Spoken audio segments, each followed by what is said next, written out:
Los conflictos que oponían en la Picota al Tribunal de la Inquisición parece tener comienzo poco antes de la llegada de Felipe V. Ya en el reinado del último Austria, los distintos consejos de Estado se quejaban de los abusos que usaba la Inquisición sobre todos ellos. La Junta Magna se quejaba de que la jurisdicción de la Inquisición abarcaba todos los ámbitos, usando las prerrogativas que le habían sido concedidas por la corona.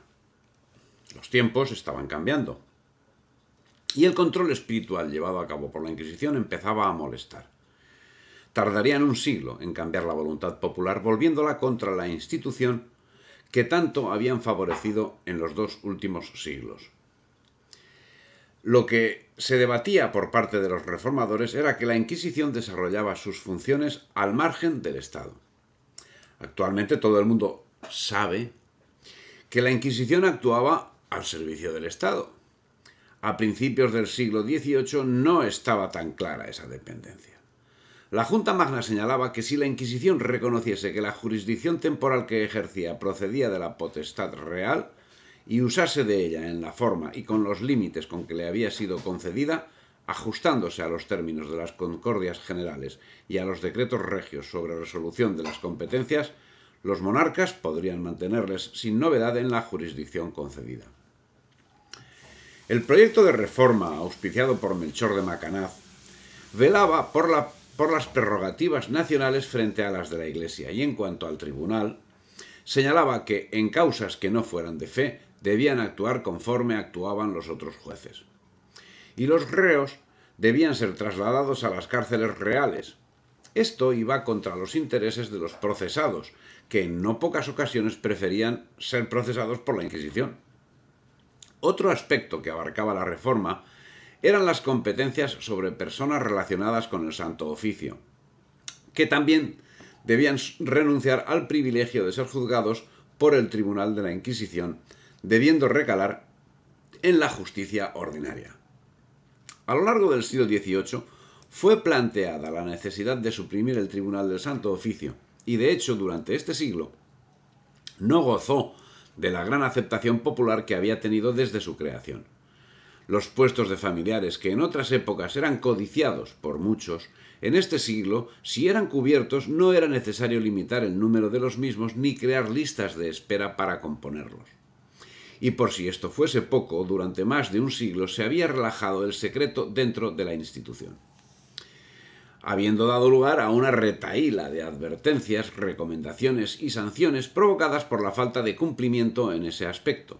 Tan es así que en el año 1797 el clima de desconcierto evidencia el decaimiento del siglo y roza casi el esperpento cuando, interrogado un sujeto sobre la posible comisión de un delito de revelación del secreto inquisitorial, afirma respecto de 3 personas que solamente les ha oído hablar sobre declaraciones y asuntos del Santo Oficio. A este cúmulo de contrariedades hay que añadir las derivadas de la falta de interés por acceder al servicio de la Inquisición como oficial. Lo escaso de los emolumentos a percibir por el desempeño de los cargos, así como la disminución de los privilegios adheridos al fuero inquisitorial, son circunstancias que provocan serias dificultades para cubrir las vacantes. En este sentido se manifiesta el Tribunal de Canarias el 21 de julio de 1791, indicando que incluso ha tenido que llegar a obligar a algún sujeto a desempeñar encargos, lo que, unido a la falta de pericia técnica de los designados, conllevaba la comisión de irregularidades en los procedimientos. La actividad principal se centraba en el control de los libros divulgativos del liberalismo y de la masonería. Sin embargo, la llegada de los Borbones no significó gran cosa en lo tocante al declive del Santo Instituto.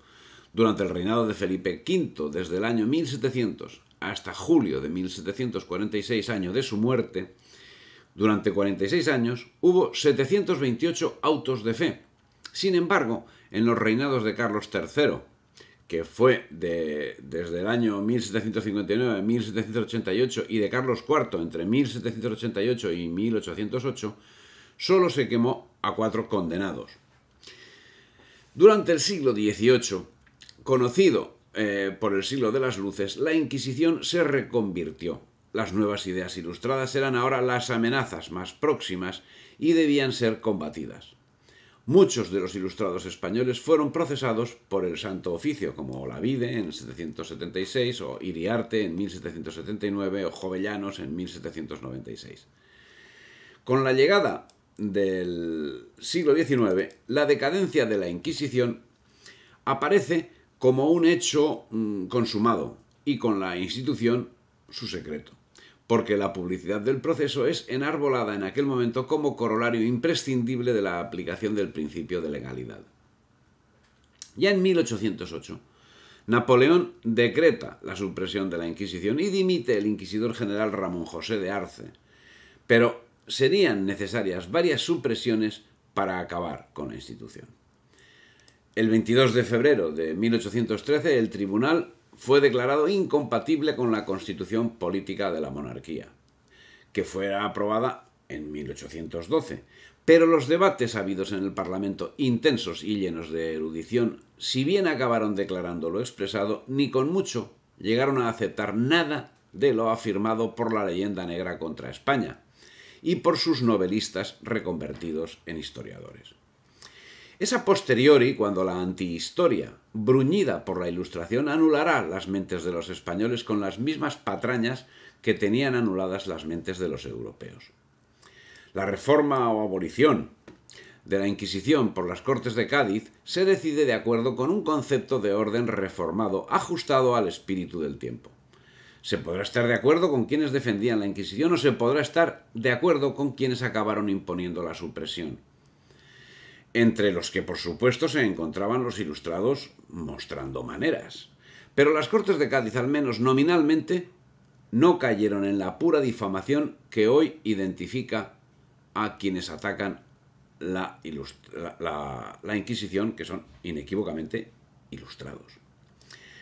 La emergencia de la Reforma se nos presenta como el punto de encuentro de dos constituciones, una antigua y una nueva, que se legitiman mutuamente. A partir de aquí, el discurso político se desenvuelve en torno a las contradicciones surgidas de las fuentes de legitimación del poder liberal con la construcción por primera vez de una autoridad absoluta.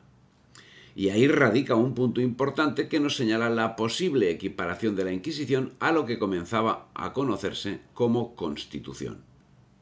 La Inquisición podríamos identificarla como la Constitución existente en la Edad Moderna en España, y, ¿por qué no?, la Suprema podría coincidir con el Tribunal Constitucional.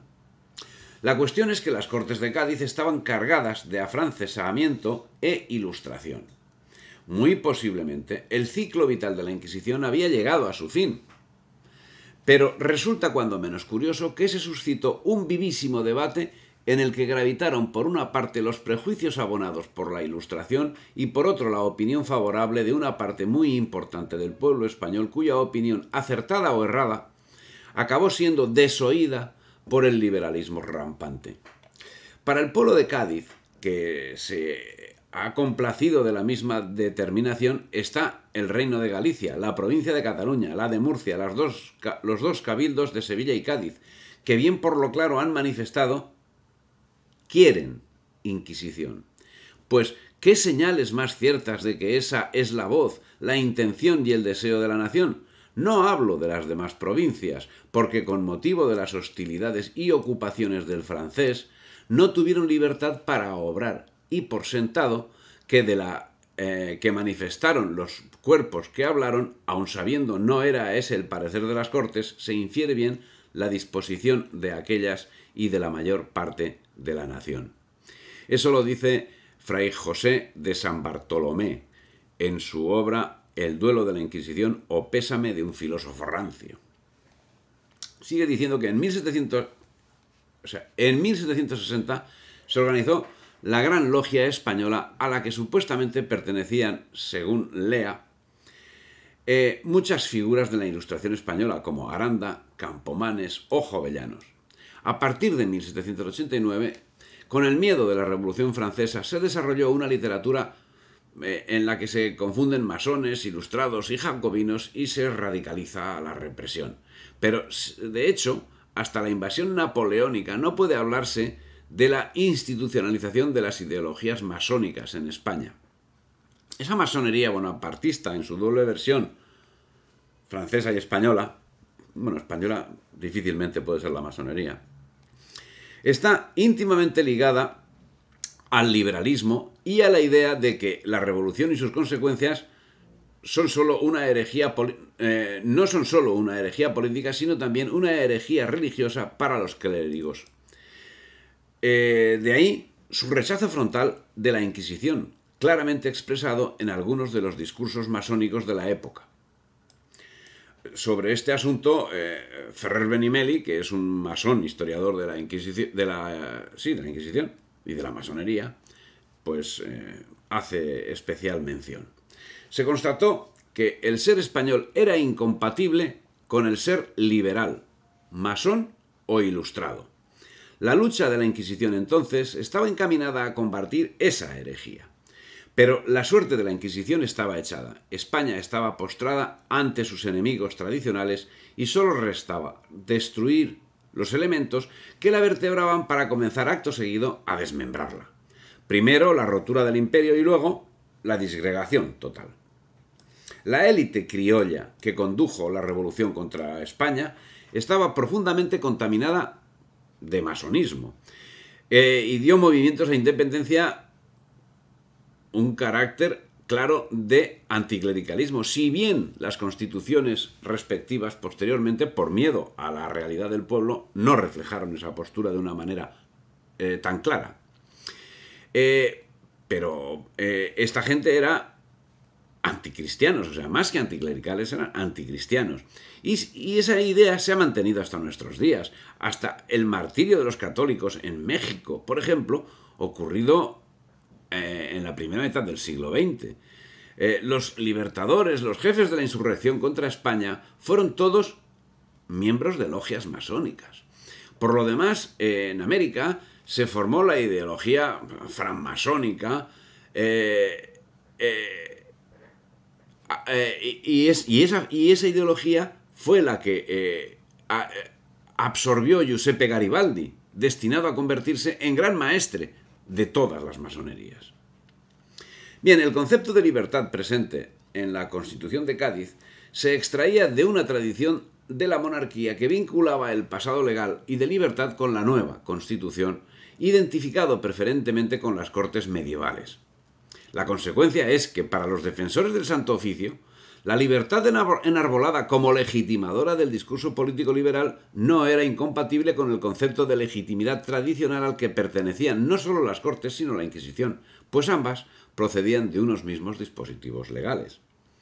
El predominio hegemónico de la mentalidad liberal masónica ha ocultado la realidad que fue expuesta por los defensores del Tribunal del Santo Oficio en las Cortes de Cádiz, quienes denunciaban que tampoco la libertad política era privativa de unas Cortes deliberantes, pues estaba presente en la historia de España a través de la consulta propia del régimen conciliar y el deber de consejo o el derecho de representación que podía ejercer cualquier cuerpo político de la nación. Pero ya triunfante la Ilustración, el liberalismo y, en definitiva, todo lo que había sido combatido por la España imperial, en 1809, en el discurso de apertura de la logia Los Amigos Fieles de Napoleón de Barcelona, proclamaban su victoria sobre España, sobre la vida y sobre la libertad. Diciendo, os estaba también reservado el iluminar con la luz de la razón a un pueblo esclavo de mentiras, ídolos de prejuicios y ciegos por el fanatismo. Acabáis de poner las inquebrantables columnas de la filosofía sobre las ruinas del error y de la Inquisición. El masón se presenta como portavoz de la razón y la sabiduría, la ilustración y el progreso en artes y ciencias, la tolerancia y la igualdad civil, la fraternidad y la beneficencia.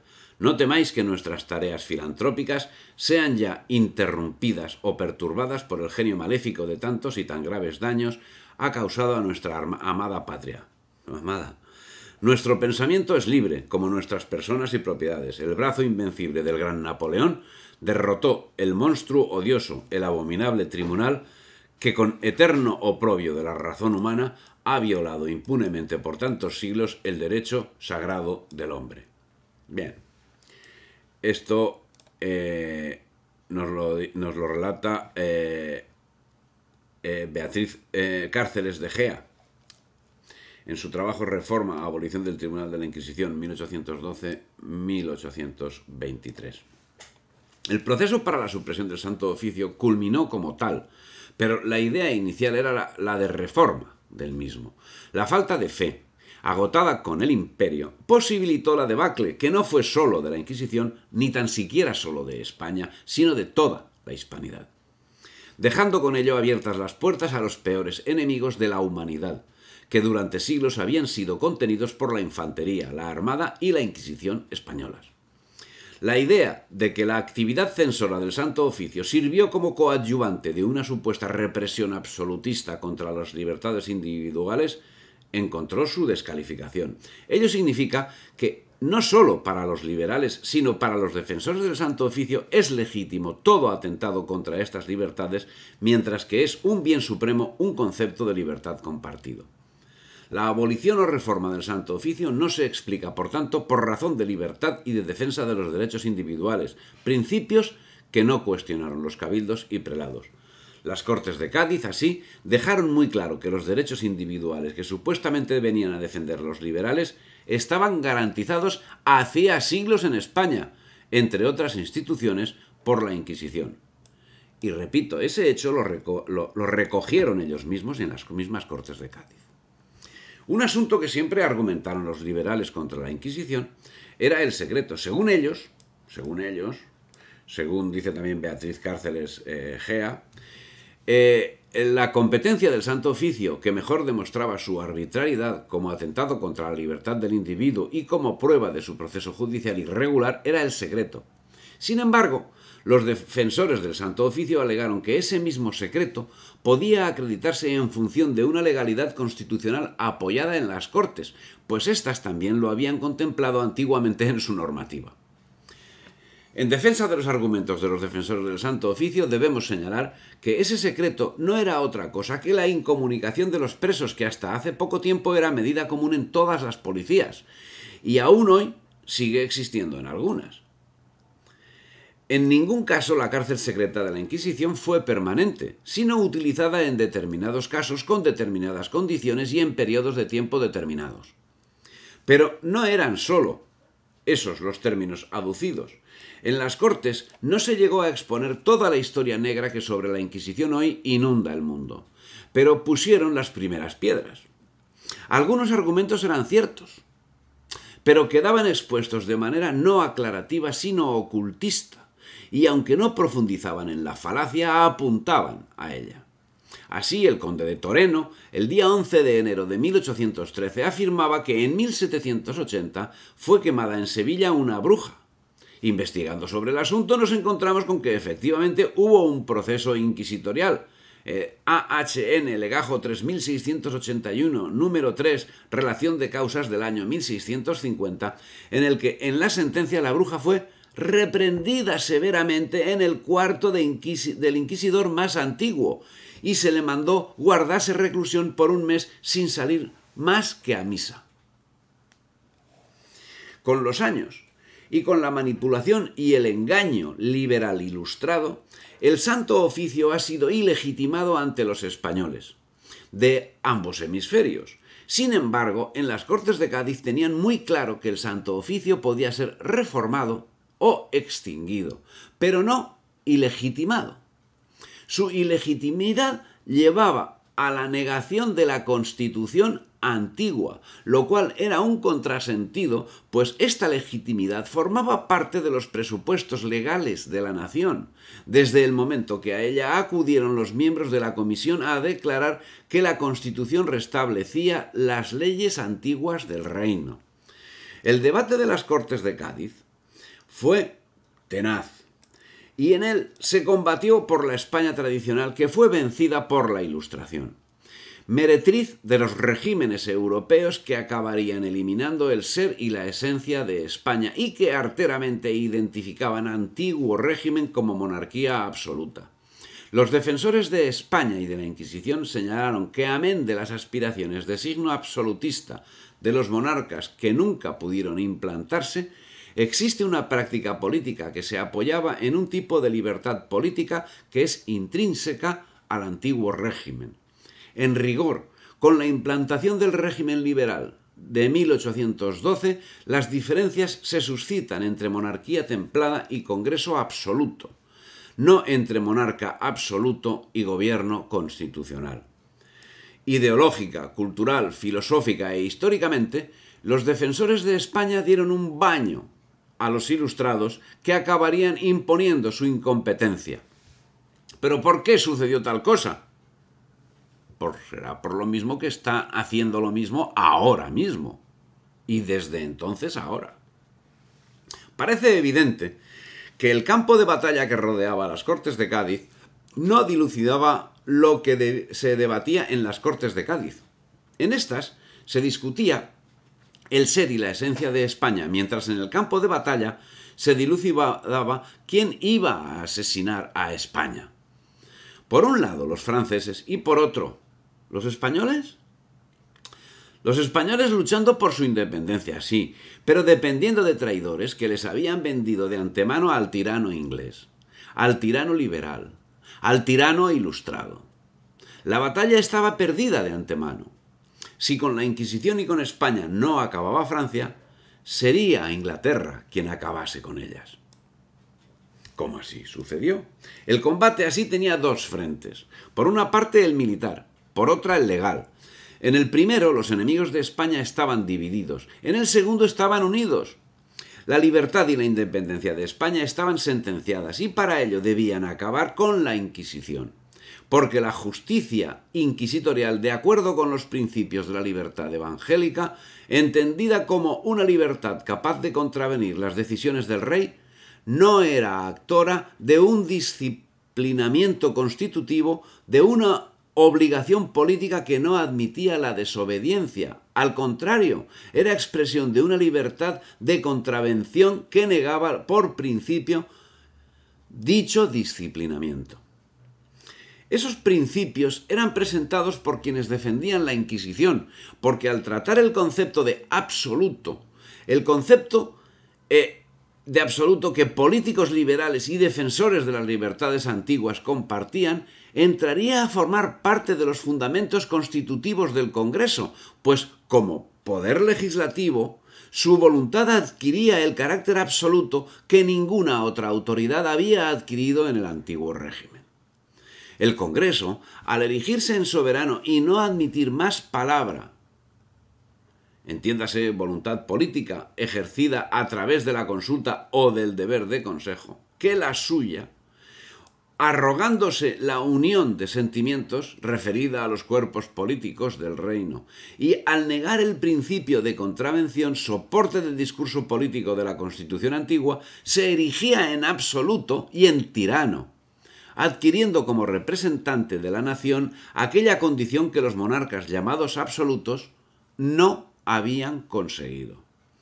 La conciencia, la deliberación, el consejo, la consulta, la representación, es decir, la voluntad política del súbdito ejercida de forma dividida, dejaban de ser facultad de consejos, ciudades, juntas, cabildos, para pasar a ser conceptuado como subversivo y traidor a la patria, pues solo el Congreso era el que podía ejercer la voluntad política. Bueno, es una crítica al sistema liberal y al parlamentarismo, pero que se hizo y de nada sirvió. El pueblo español, de manera inconsciente, estaba luchando en los campos de batalla al mismo tiempo para combatir y para imponer lo que combatía esa crítica. Es una cosa muy rara. Triste destino. Todo estaba sentenciado, a pesar que también surgen voces fuera de la Cámara que defienden el procedimiento inquisitorial, entre ellos Cabruja.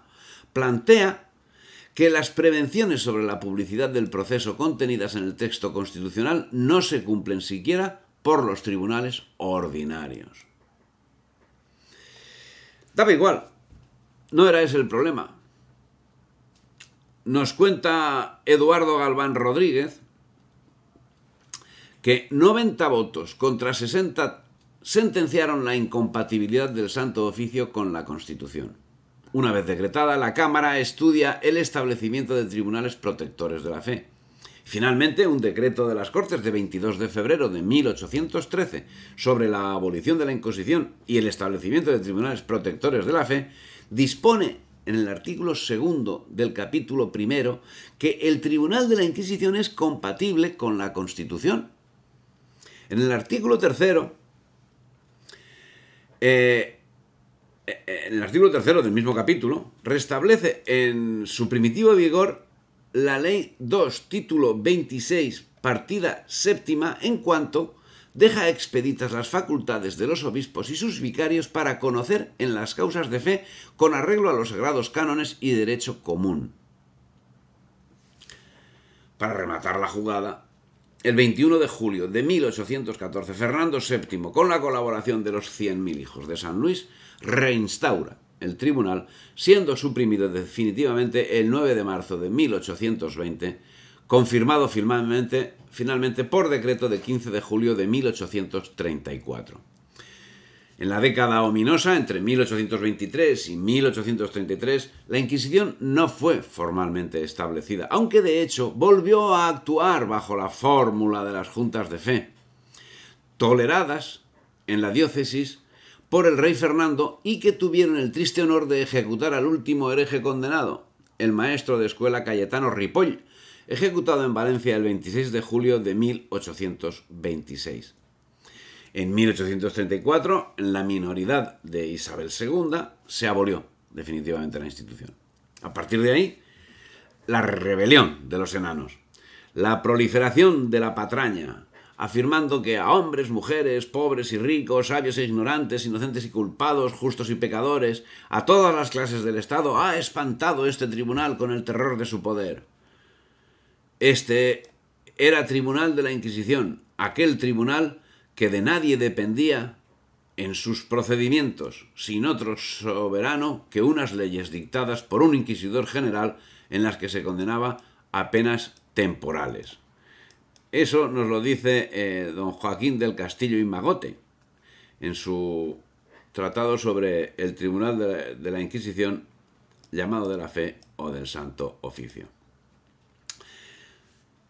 Y Fray José de San Bartolomé señala los tres enemigos de la Inquisición y de España: los herejes y libertinos, los extranjeros que, émulos siempre de las glorias españolas, tratan de apocarlas y oscurecerlas con censuras ridículas y apodos burlescos.